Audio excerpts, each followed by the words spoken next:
Mga boss, eto na.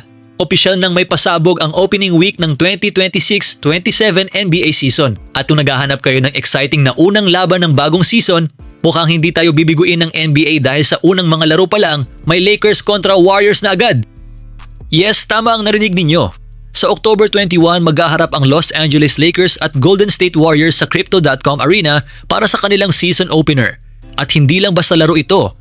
Kasama ito sa ESPN Opening Week doubleheader. Pero ang mas nakakakuha ng atensyon dito? Ito ang unang laro ng Lakers mula nang umalis si LeBron James sa Los Angeles. At kung hindi pa sapat iyon, may isa pang malaking opening night storyline. Dahil si LeBron naman ay magsisimula ng kanyang Philadelphia 76ers chapter laban mismo sa defending champion New York Knicks sa Madison Square Garden. Kaya mga boss, bakbakan talaga ang opening night. Unahin natin ang Lakers at Warriors. October 21, Lakers versus Warriors. At kung titingnan natin ang history nitong matchup, hindi na bago ang Lakers at Warriors na magsimula ng season laban sa isa't isa. Sa katunayan, ito na ang 4th time sa last 6 seasons na nagharap ang dalawang teams sa season opener. At interestingly, 3 beses nang nanalo ang Warriors sa mga previous season opening matchups na yon. Pero ngayon, ibang-iba na ang sitwasyon. Dahil wala na si LeBron James sa Lakers. At ito ang unang pagkakataon mula noong 2018-19 season na magsisimula ang Lakers ng season nang wala si LeBron sa roster. Kaya malaking tanong ngayon, kaya bang pangunahan ni Luka Doncic ang Lakers sa bagong era? Dahil ngayon mas malinaw na magiging sentro ng offense ng Lakers si Luka. At kapag kaharap nila ang Warriors, siguradong magiging interesting ang matchup. Luka Doncic kontra sa Warriors defense, Stephen Curry kontra sa Lakers. At parehong teams na may pressure na patunayan na kaya nilang mag-compete sa loaded Western Conference.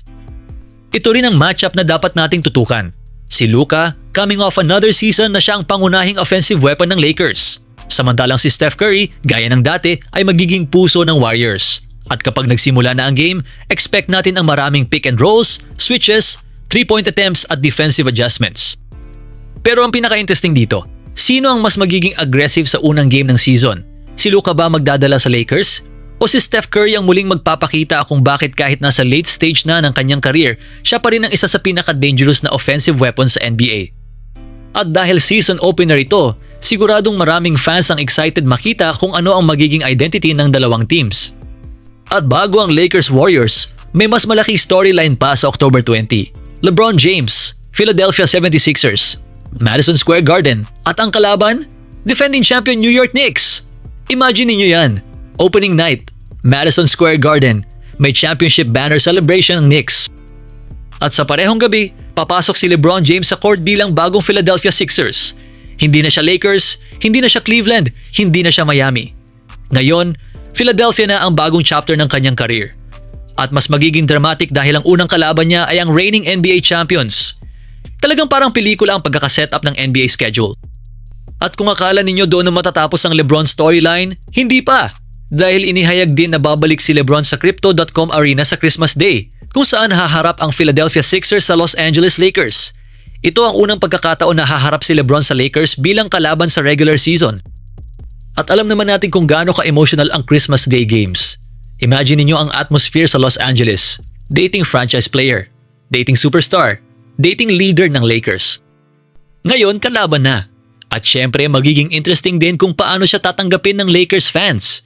Pero bago natin makarating doon, kailangan muna nating makita kung paano magsisimula ang Lakers sa bagong era. Kaya mga boss, kung tatanungin ninyo ako kung alin ang pinaka-exciting sa mga unang inanunsyong games, para sa akin, Lakers versus Warriors ang isa sa pinakaabangan. Dahil hindi lang ito simpleng season opener.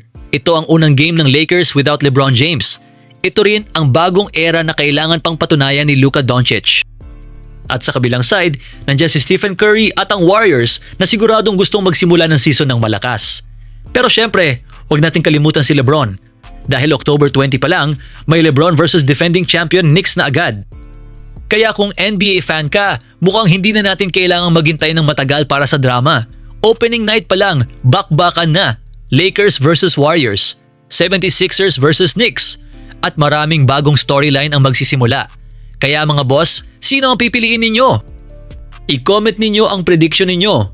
At kung gusto ninyo ng mas marami pang Warriors, Lakers at NBA updates, rumors, trades at analysis, huwag kalimutang mag-like, mag-subscribe at i-hit ang notification bell.